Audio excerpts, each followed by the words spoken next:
Welcome back to my channel.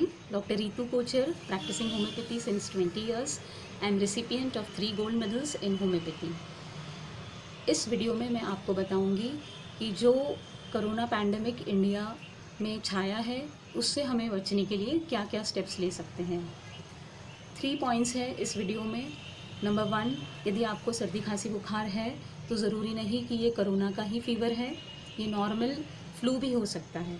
Number 2, क्या लक्षण होने पर आपको ये समझना है कि ये कोरोना का बुखार है या आपको तुरंत आज कोरोना टेस्टिंग को जाना है। नंबर 3, अगर आप टेस्ट को करवाते हैं तो कब, क्या पोजीशन में आपको कौन सी टेस्ट करवानी है। नंबर 4, यदि आपको कोरोना पॉजिटिव आता है तो आपके घर में क्या क्या चीज़ें होना ज़रूरी है और आपको क्या क्या करना ज़रूरी है। नंबर 5, यदि आप 19 डेज़ का क्वारंटीन कंप्लीट करते हैं तो उसके बाद आपको क्या टेस्ट से ये समझ में आएगा कि आप बाहर जाने के लिए बिल्कुल सेफ़ है। तो फर्स्ट पॉइंट, यदि आपको सर्दी खांसी बुखार है, कफ निकल रहा है, थोड़ा बहुत गला दर्द, कान में दर्द है, तो ज़रूरी नहीं कि ये कोरोना का ही बुखार हो, ये आपको नॉर्मल सर्द गर्म का सीजनल फ्लू भी हो सकता है। नंबर 2, यदि आपको तेज़ बुखार आता है, साथ में सूखी खांसी है, बहुत ज़्यादा कमज़ोरी है, सांस फूल रही है, तो आपको तुरंत टेस्टिंग को जाना है। ज़रूरी नहीं कि इस बुखार में आपको सर्दी खांसी या कफ रहे ही, आपको सिर्फ बहुत ज़्यादा ठंडी लग रही है और तेज़ बुखार है तो ये यूरिनरी ट्रैक्ट इन्फेक्शन न समझते हुए, आप इसके लिए एंटीबायोटिक्स न लेते हुए आपको आज ही टेस्टिंग को जाना है। अब यदि आपको सर्दी खांसी बुखार नहीं है, सांस भी नहीं फूल रहा है, लेकिन घर में जलाए हुए धूप अगरबत्ती या स्ट्रॉन्ग परफ्यूम की स्मेल आपको आनी बंद हो गई हो कुछ दिनों से, तो ये एक अच्छा लक्षण नहीं है। आपको एक बार टेस्ट करवा के कोरोना को रूल आउट करना ज़रूरी है। और लास्टली, अगर कोई भी लक्षण ना होने पर आपको सिर्फ लॉस ऑफ टेस्ट है, आपको मीठा और खट्टा इन टेस्ट में कोई भी फ़र्क समझ में नहीं आ रहा है, तो ये भी एक कोरोना का ही लक्षण है। यदि आपको अचानक कमज़ोरी आके बेहोशी हो जाती है, फिर भी आपको टेस्टिंग को ज़रूर जाना है। जब हम टेस्ट की बात करते हैं तो ये 3 प्रकार के टेस्ट होते हैं इसमें। Number 1, antigen test. Number 2, the most reliable and sure test, COVID-19 by RT-PCR method. And number 3, antibody test. Antigen test हम तब करते हैं जब हमारे बॉडी में कहीं कोई भी लक्षण नहीं है, लेकिन हमें पता चलता है कि जिस इंसान से हम 2 दिन पहले या 8 दिन पहले मिले हैं वो कोविड पॉजिटिव आया है। तो to be on safer side हम ये टेस्ट, एंटीजन टेस्ट करवा के रख लेते हैं। ये टेस्ट का कॉस्टिंग 450 रुपीज़ है और ये आधे घंटे में ही टेस्ट का रिपोर्ट मिल सकता है।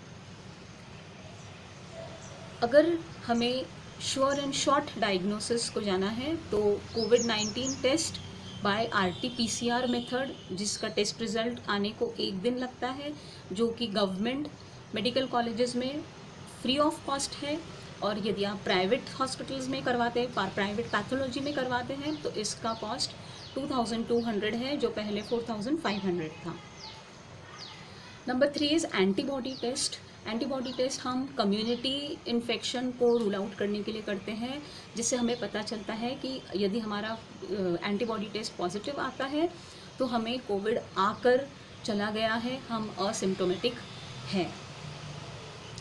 यदि हमें पता चलता है कि हमारा कोरोना पॉजिटिव रिपोर्ट आया है तो please don't panic, this is manageable. आपको बिल्कुल डरना नहीं है, आपको काम रहना है। आपको सबसे पहले खुद को आइसोलेट करना है। एक अटैच्ड टॉयलेट वाले रूम को आप सिलेक्ट कर लीजिए जिसमें आपका सारा सामान होता है हो।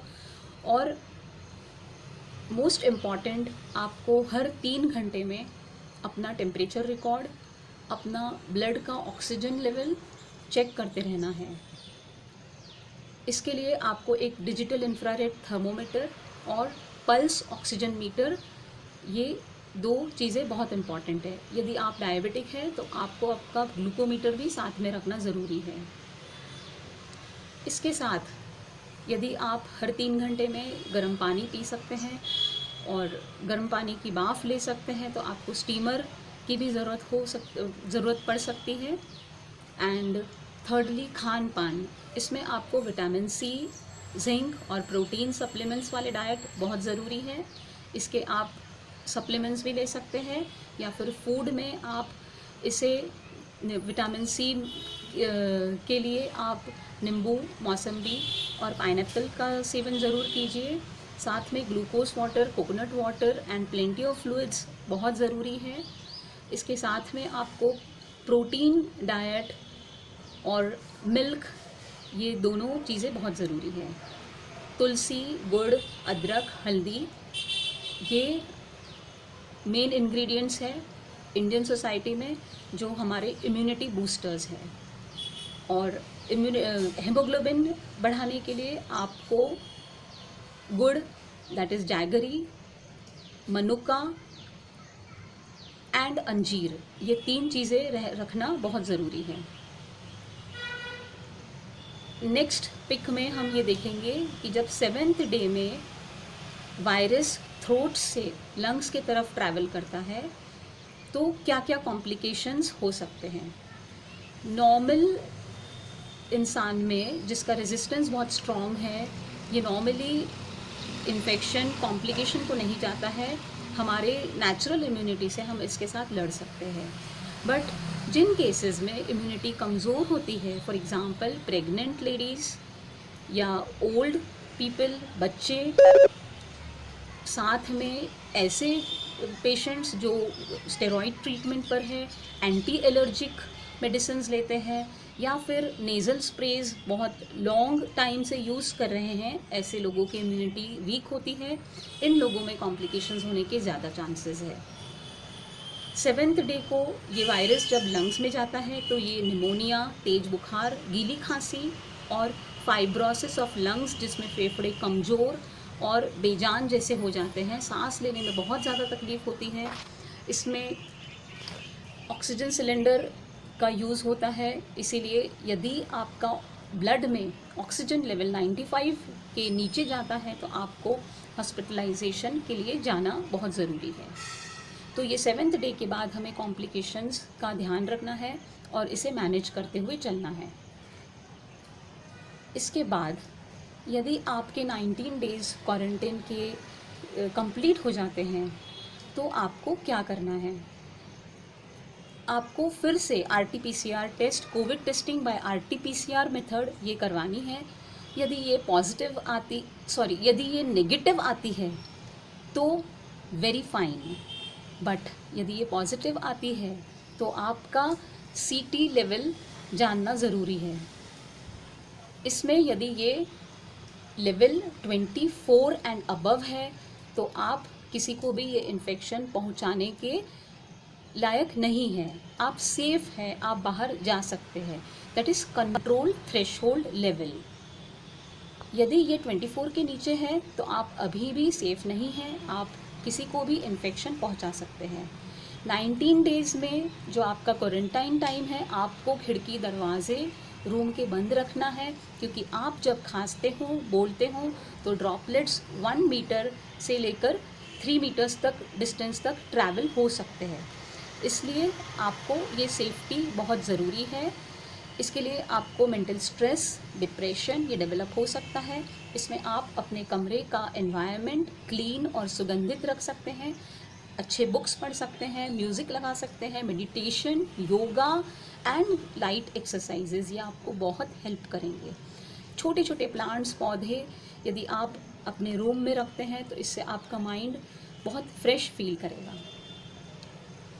सो लास्टली, हमें यदि इस पैंडेमिक से इंडिया को बचाना है तो हमें बहुत ज़रूरी है कि यदि हमें कोई भी ज़रूरी काम ना हो तो प्लीज़ आप घर के बाहर ना निकले।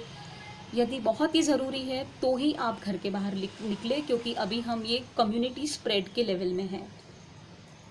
सेकेंडली, मास्क हर कोई लगा रहा है, बट ये जो इल फिटिंग मास्क है, जो ढीले मास्क है या जो बोलने पर बार बार नीचे गिर रहे हैं, जैसे हम ये पिक में देखेंगे, जो इस टाइप के मास्क आपके कोई काम के नहीं हैं। प्लीज़ आप यदि स्पेंड कर सकते हैं तो थोड़े अच्छे क्वालिटी ऑफ मास्क में स्पेंड कीजिए, सस्ते मास्क पर ना जाए। सर्जिकल मास्क भी इफ़ेक्टिव है, बट यदि आप N95 मास्क अवेलेबल कर सकते हैं तो that is best to prevent from covid. Thirdly, आपको ये हमेशा ध्यान रखना है कि आप जिस किसी इंसान से मिले हैं तो आपको फॉलोअप लेना ज़रूरी है कि 8-10 दिनों में, पिछले 8-10 दिनों में वो कहीं पॉजिटिव तो आया नहीं है। And lastly, mental peace and family environment happiness is most important. Happiness is the best medicine, so be happy, don't step out of your house with unnecessary reasons, and keep safe and be healthy. So यदि आपको ये video से कोई भी जानकारी पसंद आती हो या हेल्पफुल होती हो तो please do like, subscribe and share this channel. Next video में हम देखेंगे पोस्ट कोविड कॉम्प्लिकेशंस या कोरोना होने के बाद जो हमारे लाइफ में 19 डेज़ के बाद जब हम बाहर जाते हैं तो कैसे कॉम्प्लिकेशन से, कैसे सिचुएशन से हमें फेस करना पड़ता है और उस सिचुएशन को हम कैसे डील कर सकते हैं, ये हम देखेंगे। Thank you.